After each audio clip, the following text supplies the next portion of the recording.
So hi there guys, another day and another lesson for us to learn all about globalization. But this time, we're going to tackle about what is the role of media in globalization. So I hope guys that by the end of this discussion or about this video, you'll learn that media is not just media itself because it has an importance on globalization, and we will also know what is the impact of each media to globalization. Okay? Okay. So let us have a brief history about this media and globalization. So before 1990s, a mainstream media system in most countries of the world were relatively national in scope. Since then, most communications and media have become increasingly global, extending their reach beyond the nation state to conquer audiences worldwide. International flows of information have been assisted by the development of global capitalism, new technologies, and the increasing commercialization of global television, which has occurred as a consequence of the deregulation of policies adopted by the various countries in Europe and in the United States in order to permit the proliferation of cable and satellite channels. Let us start with the international news broadcast. Globalization has a direct impact on global communication, which aids in the growth of the business possibilities, the elimination of cultural divides, and the growth of the globalized world. Globalization and global communication do have an impact on the world's environmental, cultural, political, and economic elements.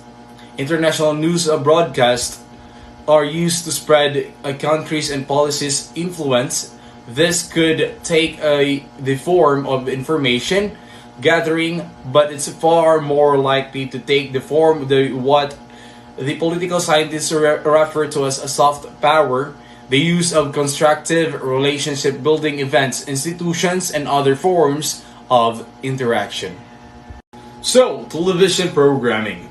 Television is a medium that enhances the world, stimulates the imagination, inspires curiosity, promotes education, and brings millions of people together around shared interests. Millions of skilled workers are employed globally in the global media industry, of which television is a major component. Furthermore, commercial television's success as an advertising medium generates revenue that can be reinvested in even more excellent programming for audiences, thus helps improve the economy of the nation that would eventually lead to globalization. New technologies. Technological advances lower the cost of transportation and communication between countries, making global sourcing of raw materials and other inputs easier.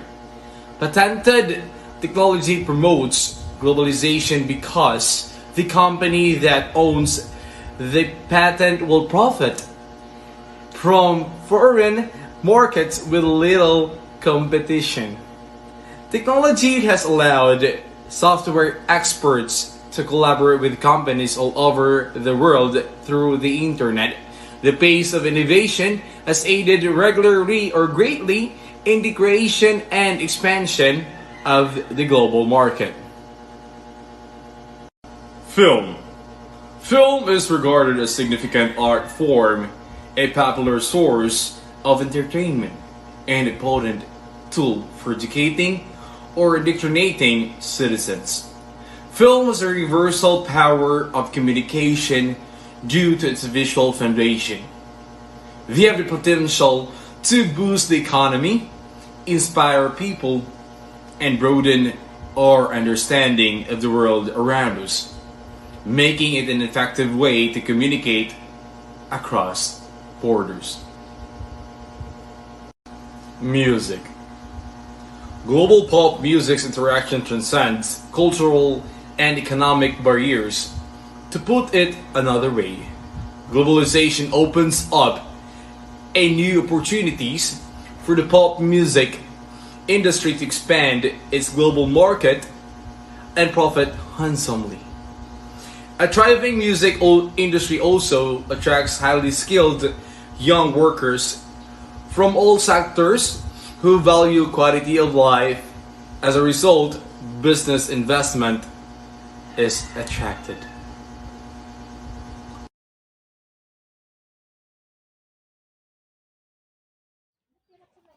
So, good morning guys, I'm Indian Cadet Pipito, and for today's discussions about the pros and cons of social media and globalizations. So let's start it. So the contents for my PowerPoint presentation right now is to answer what is globalization, what is social media, types of social media site, classification of social media, the pros and cons of social media and globalization, tools required for social media globalization, and lastly, the impact of social media and globalizations on each other. So let's start it. So first, let's us define what is globalization. Basically, globalization is the process by which businesses or other organizations develop international influence or start operating on an international scale. Yes, that's its correct definition stated here. So next is what is social media? Creating, sharing, or exchanging of informations and ideas in virtual communities and network among people is known as social media. Yes, that's right. Uh, these are the famous type of social media websites that we have here. We mainly use the Facebook, the Twitter, the LinkedIn, Pinterest, and the Google Plus. So actually, for my discussion is about media pros and cons of media globalizations, and among the type of media is I'm gonna focus here the social media because it's widely used nowadays, right? Yes. So let's continue. Classification of social media. Collaborative projects, for example, Wikipedia, blogs and microblogs, for example, Twitter and Tumblr. Content communities, for example, YouTube and Dailymotion. Social networking sites, for example, Facebook, yes. Virtual game worlds, World of Warcraft, virtual social worlds, Second Lives, and that's it. So we have here the pros of and cons of social media. The first is increased criminal persecution because of social media. Social networking creates new social connections. Students are doing better in school. That's the pros. Better quality of life. Social media as a source of employment. Yes, that's right. It's because many of us making money through social medias. Go for the cons or the negative sides. Social media and the news, because most of the time right now is we receive many fake news because of social media. Too, yes, that's this is what I'm trying to say. Too much misinformation. Next is pupils spending too much time on social media sites have lower academic grade. Social media sites to blame for lost productivity, and social media is the cause. Excuse me. Social media is the cause for less face-to-face communication. Yes, because we are now or in dealing with social medias, we will try to engage in a virtual world like what we have right now, the online classes. Next is tools required for social media globalization. Actually, social media depend on mobile and web-based technologies to create highly interactive platforms through which individuals and communities share, co-recreate, discuss, and modify user-generated content. They introduce substantial pervasive changes to communications between organizations, communities, and individuals. Impact of social media and globalization on each other. First, it is crucial to increase the civic and political participation during the process of globalization. Social media networking tools have been one of the most effective tools to direct political elections and social changes. Advantage of new media tools. Easier to participate in political organizations, demonstrations, and gatherings, whether in person or with ideas spreading through internet. It has become a tool that democracy and human rights activists organize real virtual demonstrations for political, social, and economic reforms. Freedom of speech is among the rights that each person should have regardless of his race, religions, and gender, social institution. And lastly is entertainment and peace building of conflict management. And before I want to end my discussion about these topics, I just want to share you my personal analysis about this topic. Actually, globalization does have problems and its effects, and it's not going to disappear. But other than that, we must learn how to appreciate and react its benefits. In order to do that, we must learn how to do simple things, work to understand and work to understand the effects, the impacts, and the benefits of it. Work to remedy the problems, and last thing for sure is work to spread the benefits as wide as possible. I hope all things clear right now and hope you understand my discussions. And that's all. Thank you. Hello guys, we are here to talk about the media and globalization, and also to answer the question, is there a globalization without media? So let us start. So what is media? Media in general refers to various means of communication. For example, television, radio, and the newspaper are different types of media. The term can also be used as collective noun for the press or news reporting agencies. In the computer world, media is also used as a collective noun but refers to different types of data storage options. So there are two types of media. So the first one is the print media. Examples are newspapers, magazine, and journals. Next is the second type is electronic media, which is radio, television, films, and news media. Globalization describes the process by which regional economies, societies, and cultures have become integrated through a global network of political ideas through communication, transportation, and trade. The term also refers to the transnational circulation of ideas, languages, and popular culture. Globalization refers to the growing interconnectedness of different parts of the world, a process which gives rise to complex forms of interactions and interdependency. Definitions. The United Nations, ESQA, has written that globalization is a wisely used term that can define in a number of ways. When used in an economic context, it refers to the reduction and removal of barriers between national borders in order to facilitate flow of goods, capital, services, labor, etc. The International Monetary Fund defines a globalization as the growing economic interdependence of countries worldwide through increasing volume and variety of cross-border transactions in goods and services. The elimination of state-enforced restrictions on exchanges across borders are the increasingly integrated and complex global system of production and exchange that has emerged as a result, according to Tom G. Palmer. What is the role What role do the media play in the rush towards globalization? To some, globalization means the transfer of ideas and culture from developed West to the underdeveloped world, resulting in a homogenization of consumerist culture across borders that threatens to disrupt and permanently alter indigenous values. Yet others might suggest that the flow of ideas occurs in multiple directions, resulting in less homogenization and more diversification of ideas and lifestyles. Even these general models mask the true depth and complexity of the global reach of media. What is certain is that globalization has greatly expanded the importance of what information lies within the public sphere, and the sharing of what information will undoubtedly continue to have an effect both on the lives of private individuals vis-a-vis their vice versa their relationships with each other and the nation to states they live in.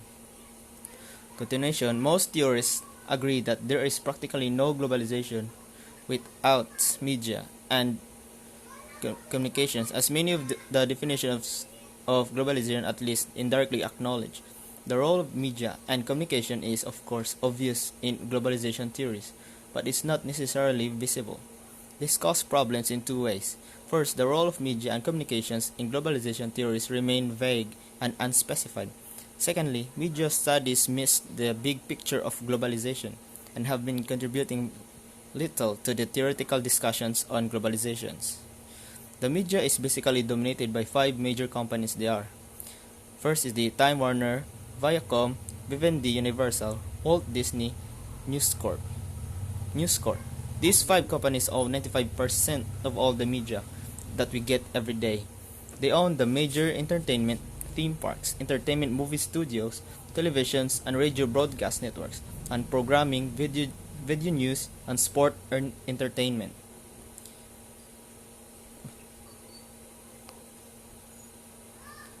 Next is how media influence. So, for example, after the attack of the 9/11, the media gave a huge coverage of the event and exposed Osama guilty for the attack as they were told by the authorities.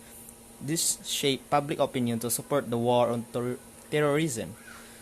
The same happened with the war on Iraq. The problem is that the media received accurate information, then the public opinion supported a wrong cause. This is the power of public opinion influence. Effects of violence in the media. When we watch TV or a movie, we usually see many images of violence and people hurting others. The problem with this is that it can become traumatic, especially in our children, as we see it more and more. Our kids that are starting to grow and are shaping their personality, values, and beliefs can become aggressive, or they can lose a sense of reality and fiction of what they are seeing. So, in conclusion, there are practically no globalization without media and communications. So that's it. Thank you. Good day, everyone. So, my name is Engine Cadet Jundrik Paray. So, I am here to discuss about the answer to this question. Is media globalization a form of cultural imperialism? So, let's start. For the introduction, as we all know, the phenomenon of media globalization, along with the increasing abundance of media text production, has produced various effects on local cultures. Moreover, media globalization includes television, radio, film, music, the internet, and other forms of digital media. So, therefore, in this presentation, we will focus on the cultural effects of media globalization, and to continue, um, we will need to examine the topic of globalization on the perspective of media, and who are the actors behind media globalization. So, the actors behind media globalization are the multinational corporations, and they are responsible in the production and distribution of information worldwide. According to Benjamin Compain on 2005, there are a list of 9 global corporations that represent a variety of nations, which are known as the major players behind media globalization. So, according to Benjamin Compain, in the 21st century, the major players behind media globalization are corporations from a variety of nations. So there are two types of companies that were owned. So the United States owned companies and non-United States owned companies. So under United States owned companies, there are Viacom, Disney, and AOL, Time Warner. For the non-United States owned companies, there are News Corp for the Australia, Bertelsmann for Germany, Reed Elsevier for Britain and Netherlands, Vivendi and Lagardère or Hachette for France, and Sony Corporations for Japan. So what is media globalization? Media globalization is defined as the phenomenon of expanding multinational corporate media investments, resulting in the emergence of global oligarchy of first-tier corporations which own and operate a variety of mass media content and distribution technologies, which include television, radio, film, music, broadcasting, satellite, telecommunication, cable, newspapers, magazines, publishing companies, internet service providers, and other forms of converged digital media. So according to Amnesty International on 2000, among the 100 largest companies in the world, 51 are global corporations and only 49 are countries. Thus, they are concerned that developing nations are losing their national sovereignty and that human rights violations are taking place. So, furthermore, the 1974 study of UNESCO, which was reviewed by McBride and Roach on 2000, demonstrated that there are few Western nations who control the international flow of television programs, with the United States, the United Kingdom, and the Federal Republic of Germany accounting for the largest shares during the 1980s. And developing nations have this prevailing policy of media deregulation, which further allows global corporations and other countries to private investment. So, to continue, according to Head, Spanner, and McGregor on 2001, privatization and deregulation gained momentum in Europe in the cable and telephone industries during the mid 1980s through foreign investments from companies such as Ameritech International, Deutsche Telekom, US West, and Bell Atlantic. Further, some nations has also allowed foreign investments in communications industries. However, critics of media globalization have long held that the United States is far too powerful and that it exercises cultural imperialism over smaller nations by overwhelming them with movies and television programs produced in the United States. Thus, the global sales of film, TV, and media products, along with the internet, bring people in developing countries into direct contact with Western media products. So, take for example the global reach of these companies, Disney, News Corporation, and Time Warner. So, their products are really seen globally, which are facilitated by satellite and the internet. Hence, it was argued that in today's increasingly globalized world, there is a danger that local cultures will become eroded and replaced with a single standard culture, and this phenomenon is known as the cultural homogenization.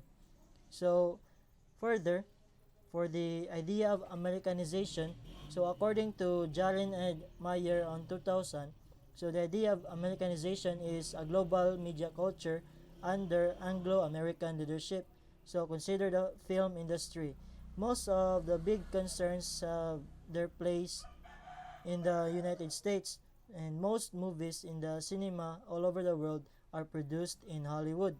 Therefore, there is no doubt that America has an influence on the world's population through movies.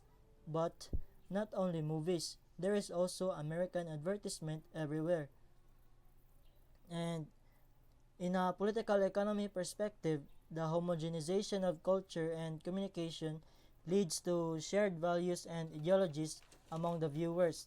Moreover, the United States dominates the world media by 85% of the global film market and 68% of the television market.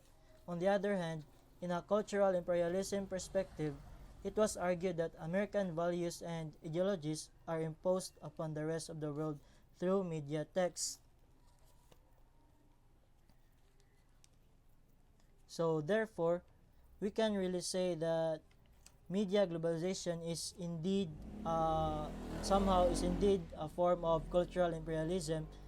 However, we cannot totally say that media globalization have a homogenizing effect in other countries, since there are other countries that have thriving movie industries of their own. So take for example India, Africa, and Japan.